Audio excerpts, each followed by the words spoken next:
I need your help, because I don't know a whole lot about this Minecraft hacks or Minecraft modding community, and people keep saying words like fabric, hypixel, chat triggers, and I gotta be honest, I don't know what any of that stuff means. So please, I need your help. Help me learn, school me, educate me, let me know in the comments what this whole wild world is. I did find chattriggers.com that explains everything is in JavaScript. You can get started with Slate, and here's some documentation, but I don't know a whole lot more other than this thing exists. Presumably you can look for different modules with this link here, and that will help you get different things, but these are mods, right? These are modifications to Minecraft in the game. Oh, this is a Riz notifier. It notifies you when Riz appears anywhere in chat. Drop Riz in the comments.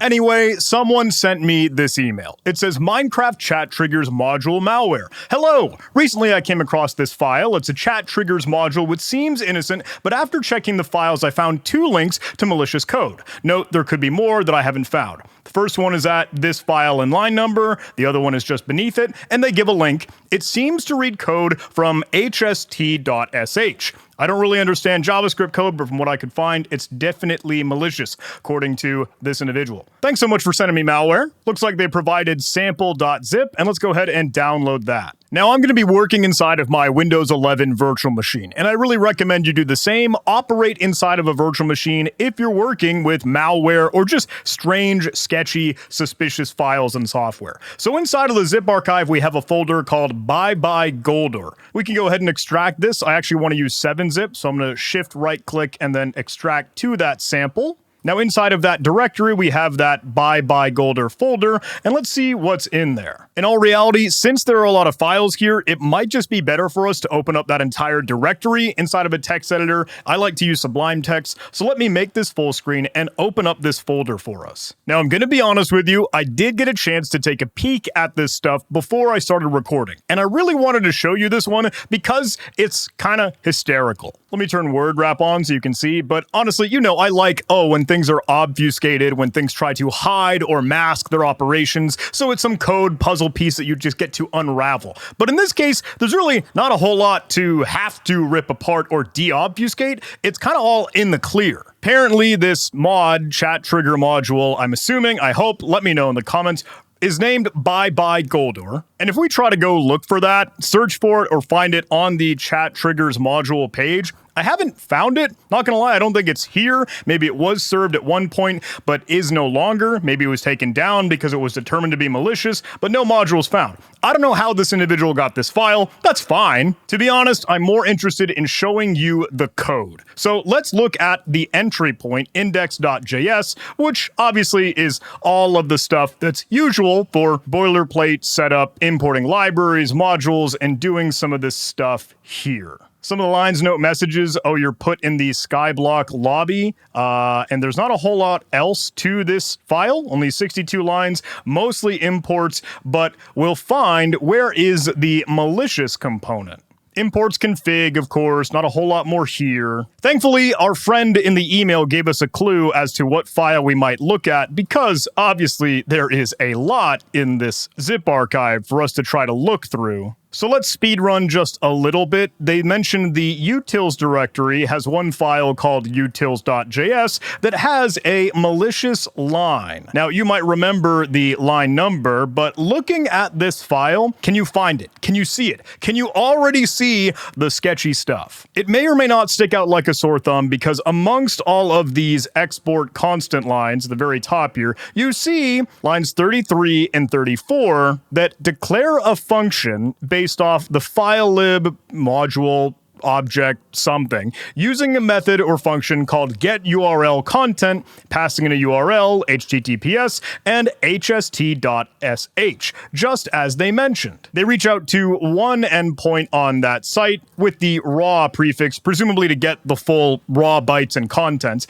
and then after that's defined as a function, they call it with the 2 opening and closing parentheses. Now let me ask you, have you heard of hst.sh before malware as a website. Let's go take a look at it. Back in our browser, let's open up another tab. Let's go to hst.sh.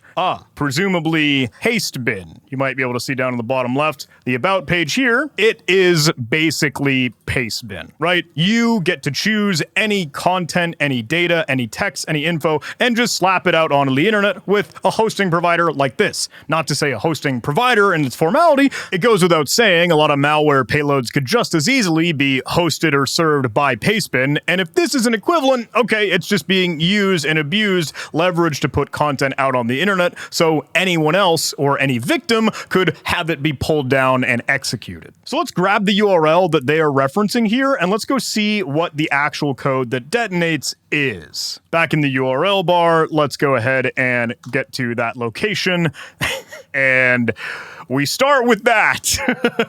Good old Discord API key and canary, it looks like. So this is what we have to dig into, and I'm telling you, there are no secrets here. It's not obfuscated. We're going to have a lot of fun looking through this code and seeing how it all works, so you get an understanding of what does malware in Minecraft malware, mods being used and abused for payloads like this, what does it do and what does it look like? But before we do all that, please let me tell you about the sponsor of today's video, Cape.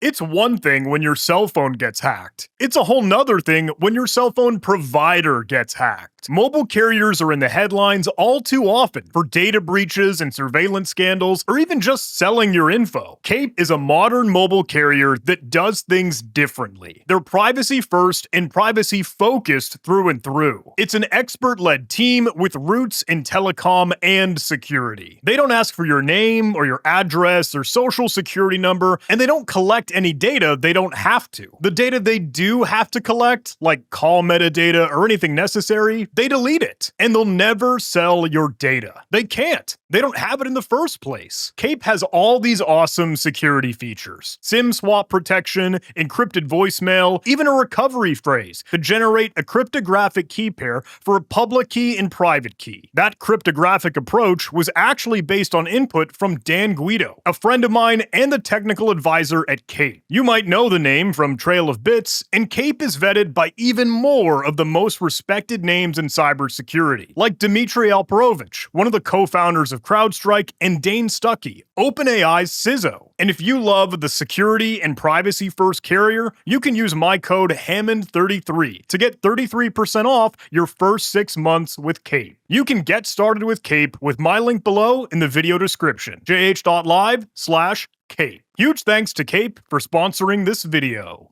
All right, now that we're back to it, we've got the first payload that was being served on Hastebin, a Pastebin equivalent. So let's copy all this and get it into our text editor so that we can work with it. We can call this like payload 1, I suppose, trying to save that out in another location so we're not confused with the other files here. And while we're at it, let's go ahead and get the other hst.sh script. Back up in the URL, we have this. Let me save that as payload2.js. Let's get into that in a moment.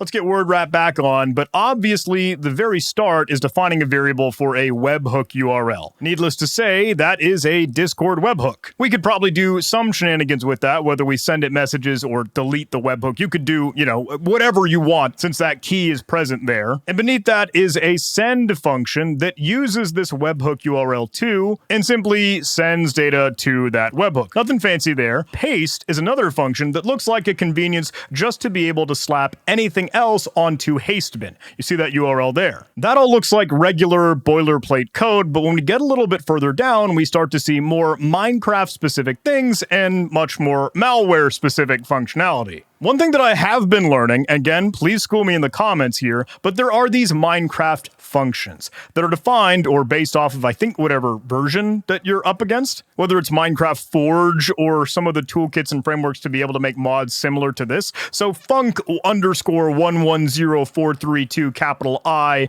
148254_D are all specific to the game, but we can get different functions or different fields and go figure out what those actually mean, because that that is relatively obfuscated and that we can't tell what it does just based off that string of numbers. And again, please let me be fully upfront. I've got a lot to learn here, so genuinely anything. I'm really asking. I need your help. Let me know in the comments what all this is supposed to do. If this is right, are there other resources? I apparently got to get smart on the Minecraft mod and Minecraft hacking community. But you can see in resources like this, some function names or other field names would refer to, based off of the numeric key and letter that follows, what actual function purpose or better read name should be. Like func70062b is set current item or armor. And this list goes on and on and on. Doing my homework a little bit more, I found another repository for Minecraft Deobfuscator 3000. Looks like that had a little bit more, or at least different variations of the version potential, or something that could better match our function names or numbers, because I didn't find the ones that we were looking at in that previous list. I see another 1.7 that looks to have more fields, methods, and parameters, again with the 7 prefix. If I go back just a moment, the 1.12 stable mappings seem to have what I was looking for. Methods here. In this file, I see a couple of the func10 prefix that we're probably up against. So I could Control F and look inside of this list what is actually being called if we were to use func_110432_I. Let me Control F for that. Looks like it is get session. Question is, can we get 148254? Control F for that one. Oh, get token. Okay. Now that's called for something being set to an SSID, which seems more like a Wi-Fi for me. Like I think of, oh, your broadcast Wi-Fi network name. Not positive. Maybe that tracks. Again, school me. Other objects, other types brought in, environment variables that have their data retrieved, like your app data or your local app data directory on your computer. Let's see what the M folder one is pulling with that function name or field. I'd presume that that is like your Minecraft folder. Let's Control F for that. Oh, dang, I can't find that one. Okay, 7.1. So again, let's hop back and use a different mapping. I'm sure one of these tools probably like does this all for you. I can't find that one. So I'm trying to track this one down, but is there a better resource for these things? Am I not doing this the right way, the smart way? Let me know. Googling around, it's funny to see some of the Hypixel shenanigans of, is this a rat? Is this legitimate? Is this malware? Maybe there's another mapping here. Can I Control F for that? Give me just that field name. Yeah. Public final file. Okay. I don't want to fall down the rabbit hole too much. I'm assuming that's just your Minecraft folder, hence the client get Minecraft field file type get path. Others here, though, looks like we're trying to retrieve the accounts.json, potentially sensitive info there. Same thing with the Prism launcher, Minecraft launcher profiles, Microsoft account, etc., Feather, and then they check their IP address using check IP from Amazon AWS. If they find Prism, then they will retrieve out the accounts from there. And then they paste all of this, hence the paste function above, that ends up creating a new haste bin entry. Remember this paste function just above, so obviously they're exfiltrating that data out as you are infected, compromised, and hit with malware like this. And because they're able to retrieve your name, the payload that they end up creating, they literally make a title, "You got ratted," with the URL for, I'm assuming, Sky Pixel something, username or profile, right? Static color, an author that's hard-coded, SSID. Okay, that seems to be it, right? Username, UUID, and IP address are all added, and then it puts in all the links for the haste bin entries that it has just made. Because remember, that is returned from the paste function, but then it sends it to Discord with the send function above, which is using that webhook. So stupid, silly, again, not obfuscated, immediately obvious and egregious info stealer right now. I don't play Minecraft, but I can only assume a lot of the things that are present in the accounts.json files are probably sensitive. Now let's look at payload 2. This is the blurb that was the second call to the hastebin pastebin site, just following the original one. And that looks like it adds, honestly, persistence. Is that fair to say? Let me know. Again, please tell me here, because they get the modules directory, then they use Bloom Core Dungeons as a directory for that.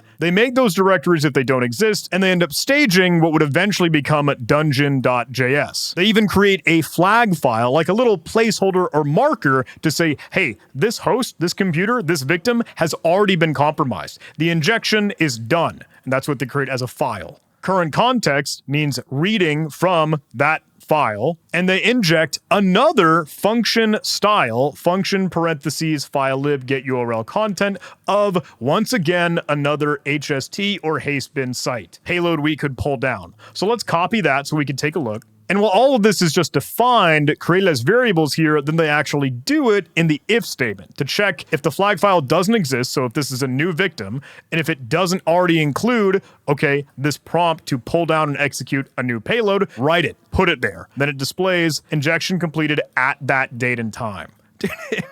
But now we have a third payload, correct? We have another HST or pastebin presented file and script that we can go take a look at. So let me go to that page, see if it's still live, and it looks like it is. Oh, it's so obvious. Okay, let me copy all this and get into our text editor. Payload 3.js. Okay, obviously, you can see some sketchy stuff from just these variable names, right? A couple utilities here, a little message printer, debug log error, but then they create a key that looks like base64, but that's very likely if we were to decode it, and I say base64 encoding as another representation of data, trailing equal sign helps give away the padding there, and the random uppercase and lowercase number smattering does clue us in. But that's probably just raw bytes, because they have an encrypt function here and a decrypt function that looks like it's doing some AES crypto magic to be able to encrypt and decrypt data.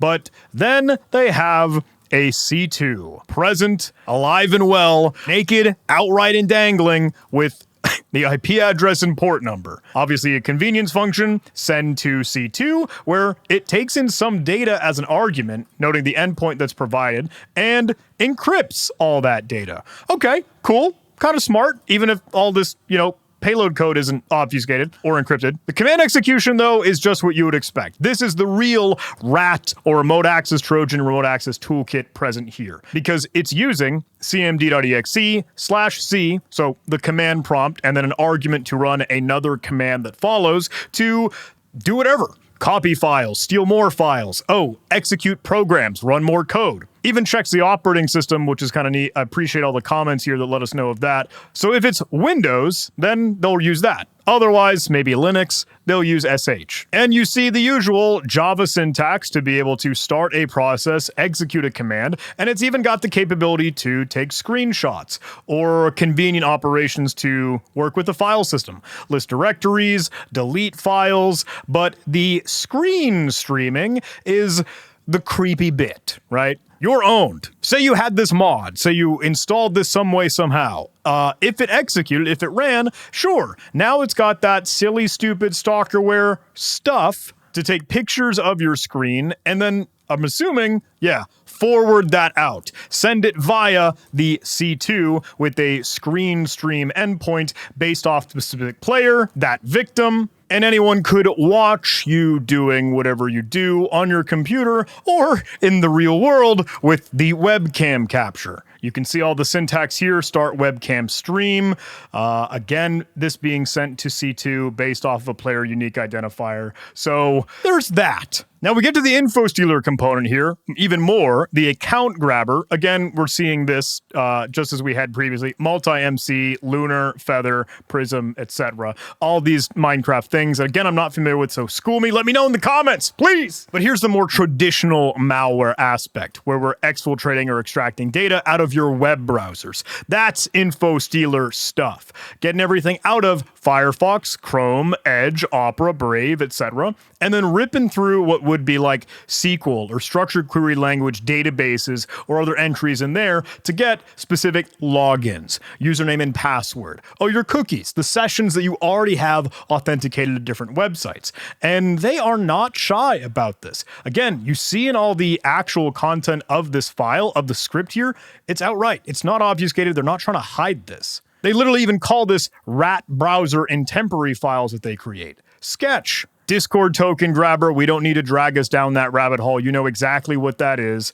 Same thing with Steam. We could go on and on and on for all of the potential info stealer capabilities with anything.